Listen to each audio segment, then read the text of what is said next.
जैसे भजन नहीं है तो प्रश्न आया कि आप कहते मनुष्य योनि बड़ी दुर्लभ और बड़ा, अब तो बहुत जनसंख्या बढ़ रही तो कहां से आ रही?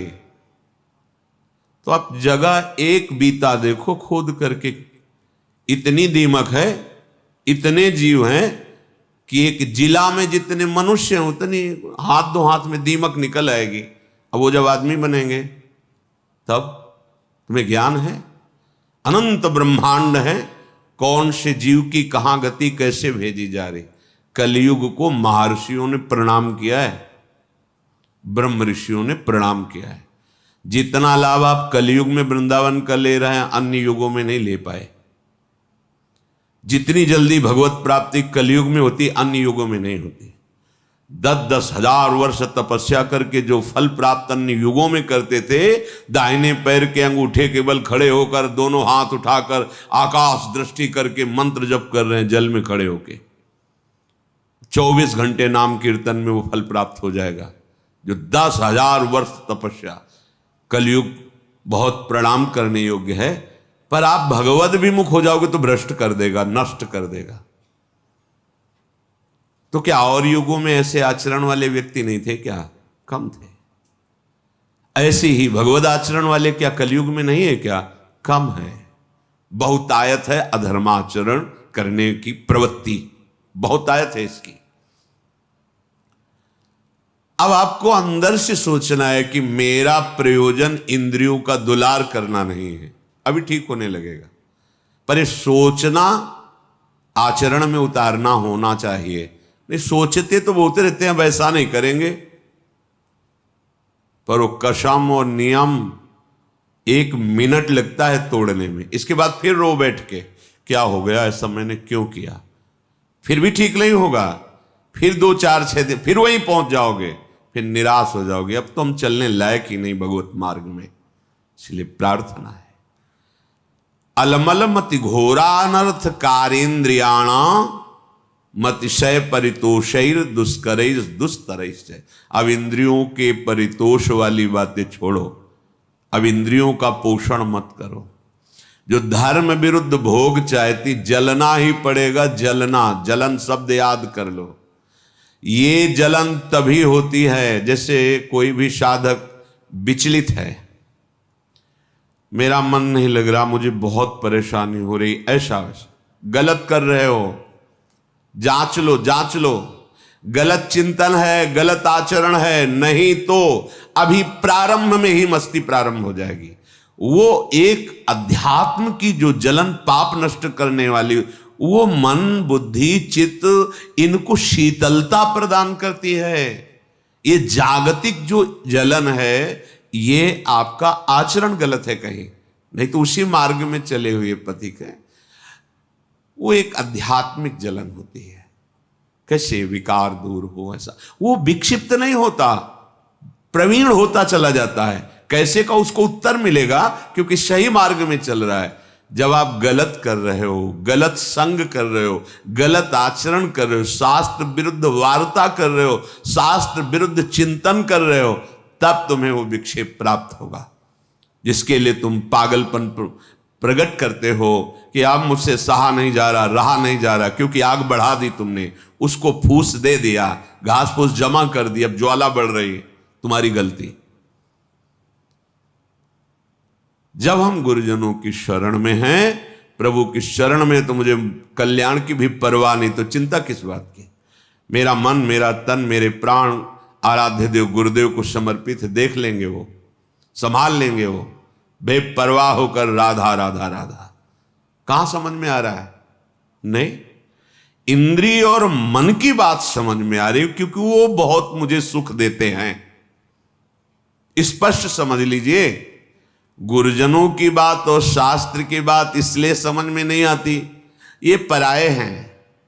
लेकिन इंद्रियां और मन, ये मेरे नहीं, मैं ही हूं, ऐसा अनुभव, ये माया का खेल, इनके द्वारा सिखाई बात सच्ची बात है। इनके द्वारा परोसा गया भ्रमात्मक भोग, ये सुख देने वाले, ये गुरुजन शास्त्र, ये अंदर की, ये मत घोरा अनर्थकारी, ये घोर अनर्थकारी बुद्धि है अंदर की, अब इसे सुधारिए। श्रीपाद कहे क्या करे? बोले विदधदिवस सशोको एन केनापि देह, एन केन प्रकारेण, जैसे धर्म की कमाई से तुम्हारा शरीर निर्वाह हो वैसे चलो। गृहस्थ हो, विरक्त हो, आकाश वृत्ति, भिक्षावृत्ति, मधुकरी वृत्ति आदि जैसे उससे निर्वाह करो। किसी भी का अन्य का आश्रय न लो, तो तुम कभी शोकातुर नहीं होगे विषयों के लिए। एक एक शब्द पकड़ने लायक है। अगर आप धर्म पूर्वक चलते हैं, धर्म की कमाई से नमक रोटी खाते हैं, आप चैन में रहेंगे, मस्त रहेंगे, क्योंकि भगवत मार्ग के पथिक है। गृहस्थ होते हुए आप अधर्म की कमाई कर रहे हैं, करोड़ों रुपए जमा हैं, भगवत विमुख हो, तुम्हें चैन नहीं मिल सकती, जिसे शांति कहते हैं, जिसे विश्राम कहते हैं, जिसे आनंद कहते हैं, स्वप्न में अनुभव नहीं हो सकता। करके देख लो, जल रहे हैं, खूब करके देख लो, जलते ही रहोगे। ये पद, ये शरीर, ये भोग, ये वाहवाही, ये स्वाप्निक है, चंद मिनट की है। तुम्हारी वाहवाही क्या, जहां बड़े बड़े ताज उतार के रखते थे वो भी नहीं रहे। बहुत सावधान। ये अहंकार, ये इंद्रियों का दुलार, ये मन का दुलार तुम्हारा अनर्थ है, अनर्थ। समझ में नहीं आ रहा, समझ जाओ, निकल जाओ। तुम ही फंसे हो, सुख की बुद्धि ने तुम्हें फंसाया है, और इसका नाम दुखालय है, सुख नहीं है, नहीं है सुख। तुम्हारी बुद्धि अनर्थकारी तुम्हें धोखा दे रही है। अभी कैसे समझ? बहुत अल्प बुद्धि है, तर्क करते हैं, तर्क करते हैं। अब तर्क तो उस बुद्धि में जो पवित्र है, तो पवित्र तर्क आवे। अब बहुत अज्ञान से घिरी हुई बुद्धि क्या इन शास्त्रों को समझेगी? तुम्हारा भोजन ठीक नहीं, थोड़ी भी मर्यादा नहीं, गुरुजनों का सेवन नहीं, पवित्र विचार नहीं, तो तुम शास्त्र समझ जाओगे। जो ब्रह्मानंद में, भगवदानंद में छके हुए महापुरुषों ने आंतरिक अनुभव लिख, वो तुम समझ जाओगे। बहुत बड़े महापुरुष हो गए तब तो। नहीं, पहले शरणागत हो, अहंकार गलित करो, फिर जब अहम रहित बुद्धि होती है, वो भगवदानंद पर विचार करने की योग्य हो जाती है। अभी तो देहाभिमान है, जितना विचिंतन करोगे वो प्रकृतिजन्य ही होगा।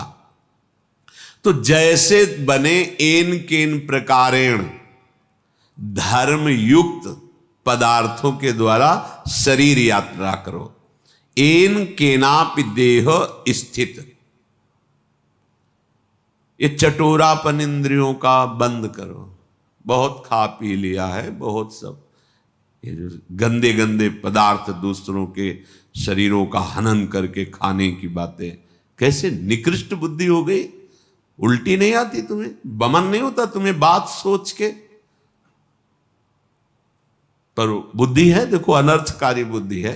अरे बहुत बलिष्ठ कर देता है, खाओ बस, विजय प्राप्त कर लोगे। किस पर? किस पर विजय? इंद्रियों के गुलाम होते जा रहे हो, मन के गुलाम होते जा रहे हो, विषयों की अधीनता बढ़ रही है। तुम स्वतंत्र कहां हो रहे हो? तुम विजयी कहां हो रहे हो? तुम तो हारते चले जा रहे हो। भला कहीं अपवित्र पदार्थ पाकर तुम्हारी बुद्धि प्रवीण होगी, ठीक से निर्णय कर पाएगी? मान जाओ हमारी बात, यही माया की चाल है। सावधान, ये अनर्थकारी बुद्धि तुम्हें नष्ट कर देगी। तुम श्रीधाम वृंदावन का आश्रय लो, सत्संग सुनो, प्रिया प्रीतम के चरणारविंद की दृढ़ता हृदय में आ जाए तो सब विकारों के जीतने की सामर्थ्य आ जाती है। अच्छा ही नहीं लगता, सही मानो। देखा है, कभी कभी हम कहते हैं कि भगवान के चरित्र से भी बढ़कर भक्तों के चरित्र में हमें विशेष आनंद और विशेष अनुभूतियां मिलती हैं। क्यों? क्योंकि जब भगवान के लिए कोई आश्चर्यमयी बात आती है तो ये हमारे हृदय में बैठा ना कि कर तुम अकर तुम अन्यथा कर तुम सर्व समर्थ भगवान है, कोई आश्चर्य नहीं होता क्योंकि भगवान है। लेकिन तब आश्चर्य होता है जब वो प्रकृति की धरा में और फिर वो भगवत धरा की ऊंचाई में, तब आश्चर्य होता है कि हाँ ये बात आश्चर्य वाली है। मायाकृत प्रपंचों में फंसा हुआ फिर मायातीत इतनी ऊंचाई, वो बात समझ में आती, कैसे चला, कैसे माया को त्यागा, कैसे भगवदानंद में मगन। मेरे प्रभु का कोई भी कृत्य आश्चर्य में थोड़ी है, वो तो सर्वाश्चर्य में स्वयं है सरकार। कर तुम अकर तुम अन्यथा कर तुम, अन्यथा कर तुम, जो हो ही नहीं सकता वो भी कर दे। जैसे आप केवल कान से ही सुन सकते हैं, प्रभु किसी भी रोमकूप से देख सकते हैं और वहां से सुन सकते हैं, कहीं से भी आहार ग्रहण कर सकते हैं। कर तुम अकर तुम अन्यथा कर तुम, वो सर्वतो मुख वाले सर्वतो नेत्र वाले हैं। बिल्कुल महर्षियों ने गाया फिर भी कह दिया कि सामर्थ्य नहीं कि आपकी उन प्रभु की महिमा में कोई आश्चर्य की बात है। श्रीपाद कह रहे हैं, लुठन रासस्थल्याम निरवधि पठन कृष्ण चरितम। जैसे हो सके वैसे देर निर्वाह करो धर्मयुक्त पदार्थों से। तुम्हें शोकातुर नहीं होना पड़ेगा विषय के लिए, संसार के संबंधों के लिए या किसी भी व्यवस्था के लिए नहीं होना पड़ेगा। हम अल्पज्ञता के कारण शोकातुर भविष्य के लिए हो जाते हैं कि भविष्य में हमारा क्या होगा, वर्तमान तो ठीक चल रहा है। ये भविष्य की जो बात है वो शरणागत नहीं है इसलिए है। बोले शरणागत नहीं, वो तो साधु है। अरे तो बेस रख लिया है, अभी हृदय शरणागत नहीं हुआ, भविष्य की चिंता बिल्कुल, न भूत की, न वर्तमान की, न भविष्य की। शरणागत के हृदय से इन चिंताओं का अपहरण हो जाता है। भगवान बलराम जी को सखा का रूप रख करके खेल रहा था प्रलंबासुर। देखा श्री कृष्ण तो बड़े चतुर हैं, इनको प्रवीण हैं, इनको खेल में फंसा के ले जाना बड़ा कठिन। तो बलराम जी को उसने अपनी पीठ में लाद लिया। बलराम जी को भय लगा, फिर स्वरूप का वो एकदम एक घूसा मारा, पधार गए। तत्कालिक तो भय लगा ना कि असुर अपहरण कर रहा है। ऐसे कितना भी हो तत्कालिक, अब जैसे अभी कोई बड़ी जोर की आवाज हो, ऐसे सब हो जाए, वो तत्कालिक विचार जब विवेक से करे तो उसे काटा जाता है। हमारा जीवन तो प्रभु के लिए है, जैसे भी जोई जोई प्यारो करे सोई मोहि भावे। क्या वो भविष्य का चिंतन सही था? बिल्कुल गलत, बिल्कुल अस्तित्वहीन। ऐसे ही जब हम अपने आराध्य से देव से अलग होकर शरीर को सोचते तो भूत की चिंता, वर्तमान की चिंता, भविष्य की चिंता, मैंने ऐसा किया उसे भोगना पड़ेगा, ऐसा ना करते तो ऐसा, भूत की चिंता, वर्तमान की चिंता, भविष्य की, ये तीनों चिंताओं का अपहरण हो जाता है शरणागति से।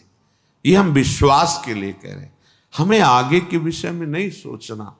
हमारा आज, हमारा कल सब मंगल होगा क्योंकि हम मंगल भवन प्रभु की शरण में हैं। तुम्हें शोक प्राप्त नहीं होगा, ये बहुत मतलब विश्वास की बात। जैसे वृद्ध शरीर, आप वृंदावन वास कर रहे हैं, आपको लग रहा है कि अब घर जाना पड़ेगा, कोई हमारी सेवा, जाना पड़ेगा। घर है आपके, घर ना है, घर वाले, जाना पड़ेगा। और जिनके है ही नहीं, घर वाले ही प्रिया प्रीतम, वृंदावनी घर है, जाए तो कहां, जाऊं कहां तज चरण तुम्हारे, कोई ठौर ही नहीं। तो हमने ऐसे देखा है, ऐसे एक भी शिष्य नहीं जीवन में बनाया था, एक भी रुपया नहीं था, परम किंचन संत। तो अपने कई लोग सेवा में प्रेरित किए गए भगवत प्रेरणा से। तो इस समय उनका स्नान होता, जानते हो कैसे स्नान होता था? जैसे माँ बच्चे को गोद में लेती। एक साधु गोद में लेके बैठता था और एक अनुकूल जल के द्वारा स्नान कराया तो दूसरे के हृदय में जल्दी तुम हटो, हम सेवा। वो शरीर पोछा, तीसरा लंगोटी लिए खड़ा है, लंगोटी पहनाया, सजा के बैठाल दिया, तिलक लगा के 1 बजे तक माला जप रहे। ऐसे हाथ में सौंच, ऐसे कौन करवा रहा है? वो जिनका कोई आश्रय नहीं प्रभु के सिवा, उनकी बात कह रहा हूं। ऐसे अगर आपका भरोसा है ना, परिवार है, घर है, जहां है वहां जाना पड़े। जब है ही नहीं तो फिर जो हैं वो विविध रूप धारण करके सेवा करते। इसलिए विश्वास को कभी मत डालो, विश्वास को मत हिलने दो। हमारा भविष्य में क्या होगा, अगर ये चिंता है तो अभी शरणागत तुम नहीं।